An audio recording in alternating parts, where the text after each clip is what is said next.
সোমবার সুপ্রিম কোর্টের রায় অনুযায়ী মঙ্গলবার বিকেল ৫টার পর থেকে জুনিয়র ডাক্তারদের পুনরায় কাজে যোগ দিতে হবে। এই প্রসঙ্গে জুনিয়র ডাক্তাররা কি বললেন শুনে নেওয়া যাক। আমাদের একটাই কথা, আমরা জাস্টিস চাই। জাস্টিস যতক্ষণ না পাচ্ছে ততক্ষণ জুনিয়র ডক্টররা সিআইএসএফ একটা আর্জি করে দিয়েছে। এখন যদি সিআইএসএফ তাহলে সেখানে তাকে দিয়ে দেবে সাগর দত্তে, তাহলে এই ঝামেলা হচ্ছে। আমি বলছি ভিতরে ঢুকে যদি কাউকে মার্ডার রেপ করা হয় তাহলে কি তারা বললো সিআইএসএফ জবাব দিয়ে তোমাদের সুরক্ষা দিয়ে হলো তোমরা কাজ করো?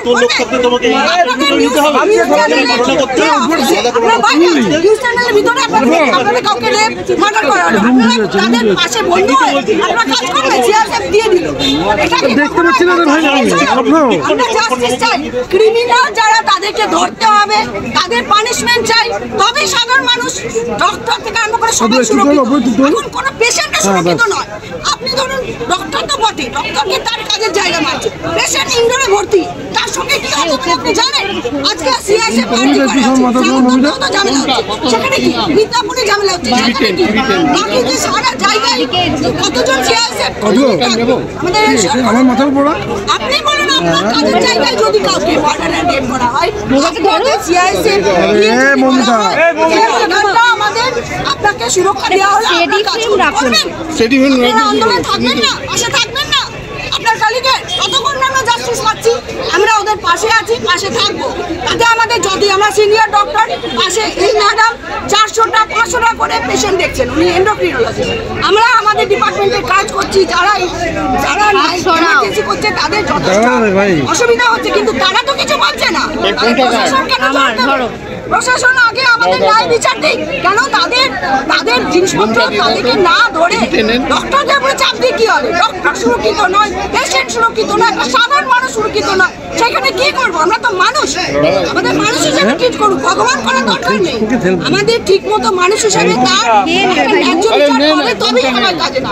এটা বেশি আমার কিছু বলার নেই। সুপ্রিম কোর্ট বুঝতে পারছে এবং বারবার করে কেউ ডিনাই করতে পারছে না। তাতে করে আমরা এটা বুঝতে পারছি যে জাস্টিস পাওয়াটাই আমাদের পক্ষে এক্সট্রিমলি ডিফিকাল্ট হয়ে যাচ্ছে। আর আমাদের ইনফরমেটিভ ওভারঅল এখানে এইভাবে রিপ্রেজেন্ট করা হয়েছে, আর তাকে জাস্টিস প্রোভাইড করতে এরা আমরা ক্লিয়ার, বাট তারা আমাদের সেফটি প্রোভাইড করবে বলে আমাদের আশ্বস্ত করছে। অথচ আমাদের যে স্টেট গভর্নমেন্টের যিনি লয়ার ছিলেন তিনি বলছেন সমস্ত সেফটি মেজার্স নাকি হয়ে গেছে, ইনিশিয়েটিভ হয়েছে। অথচ আমি আমার ডিপার্টমেন্টে কোথাও সিসিটিভি ক্যামেরা ইনস্টল হতে নতুন করে দেখিনি, কোনো ডিউটি রুলস নতুন করে ক্রিয়েট হতে দেখিনি।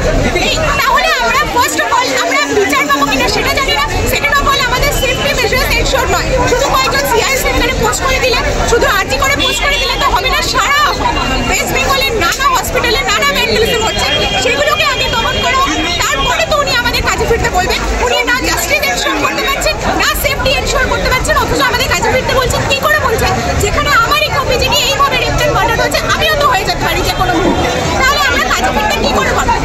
আজকে পুলিশের তরফে বলা হয়েছে তারা নাকি সম্পূর্ণ সিসিটিভি ফুটেজ দিয়েছে, কিন্তু সিবিআই বলছে তারা মাত্র 4টে ক্লিপিংস দিয়েছে 27 মিনিটে। এই ডিসক্রিপেন্সিগুলো প্রথম থেকে আছে বলেই আমাদের এই আন্দোলন চলছে, না হলে আমরা কলকাতা পুলিশের উপরে ভরসা করে থেকে যেতে পারতাম, যেটা আমরা পারছি না। কারণ আমরা জানি এভিডেন্স ট্যাম্পার হয়েছে, আমাদের দৃঢ় ধারণা। না হলে আমরা সবাই ডক্টর, আমরা সবাই চাইবে কাজে ফিরতে এবং পেশেন্টকে প্রোভাইড করতে, কিন্তু আমরা নিজেরা যতক্ষণ না সেফ ফিল করবো, আর সেফ ফিল করাটা শুধুমাত্র খাতায় কলমে কিছু আমরা এটা করে দেবো, আমরা ওটা করে দেবো এশিওর করে দিলে হয়। আর পেশেন্ট কেয়ার প্রোভাইডের ব্যাপারে যে মিথ্যে কথাটা বলা হচ্ছে, যে মিথ্যে ডেটা দেওয়া হচ্ছে, এতগুলো হসপিটাল আছে যেখানে শুধু সিনিয়র ডক্টরসরাই করছে। আমরা শুধু মেডিকেল কলেজে আমরা জুনিয়র ডক্টর, শুধু জুনিয়র ডক্টর ট্রেনিং, তাদের উপর কি শুধু health care service provide health care দাঁড়িয়ে থাকে? তাহলে আরও ডক্টর অ্যাপয়েন্ট করা হোক, সেটা তো গভর্নমেন্টেরও দায়িত্ব। আর এটা মিথ্যে ঘটনা, আর আমাদের আমরা এক্সট্রিমলি ডিসঅ্যাপয়েন্টেড আছি। একটু পরিচয়টা দিয়ে যাবেন আপনার? আমি কৌশল। সিবিআই বলছে কাল বিকেল 5টার ভেতরে স্টেটকে এনশিওর করতে হবে। আমরা জানি না কতদূর কি হবে, নিজেদের সিকিউরিটি নিয়ে আমরা প্রচন্ড চিন্তিত। আদালত তো বলছে যে কাল বিকেলে যদি না যোগ দেন এবং রাজ্য যদি ব্যবস্থা নেয় সেক্ষেত্রে আদালত কিছু বলার জায়গায় থাকবে। আদালতের কথা বলেছেন, ওনাদের যা বক্তব্য বলেছেন, কিন্তু গ্রাউন্ড রিয়েলিটি আমরা বলেছি যে আমাদের কাছে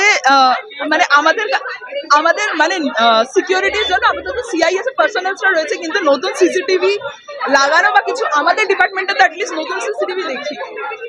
তো এবার সকলে আমরা জানি না যে নেক্সট আমরা কে ভিকটিম হতে চলেছি, উই ডোন্ট নো। কোন জায়গা থেকে আপনারা আশ্বস্ত হতে পারছেন না? কারণ বিচার একটা দীর্ঘ প্রক্রিয়া, সত্যি কথা, কিন্তু এখনো অব্দি আমাদের যে কটা দাবি ছিল সেই দাবিগুলোর সবকটা তো সেই দাবিগুলো পূরণের পথে কতদূর এগিয়েছে সেই জায়গা থেকেই আমরা আশ্বস্ত হতে পারছি না। আমরা বুঝতে পারছি না যে এরপরে আমাদের উপরে কি আসছে। রাজ্য বলছে যে 23 জনের মৃত্যু হয়েছে এখনো পর্যন্ত, এই সময়ের মধ্যে এই আন্দোলন চলা যেত। দেখুন, সিনিয়র ডক্টরসরা পুরো টাইমে যত ফেসিলিটি দেওয়া সেটা দিচ্ছিলেন। আর এখানে প্রোটেস্টে ছিলাম আমরা শুধুমাত্র জুনিয়র ডক্টর, এবং শুধু জুনিয়র ডক্টরদের স্ট্রাইকের জন্য এতজন মানুষের মৃত্যু হয়েছে, এতজনের ট্রিটমেন্ট ডিনাইড হয়েছে, এতগুলো যে কথা আসছে, এটা কতটা এটাও একটা প্রশ্নমূলক কথা। আমি নাম বলতে চাই না, সিনিয়র রেসিডেন্ট। হ্যাঁ। Bureau report, ND Bangla news. সবার আগে সব খবর, সঠিক খবর পেতে ফেসবুক পেজটি ফলো করে এবং ইউটিউব চ্যানেলটি সাবস্ক্রাইব করে রাখুন আর শেয়ার করতে ভুলবেন না।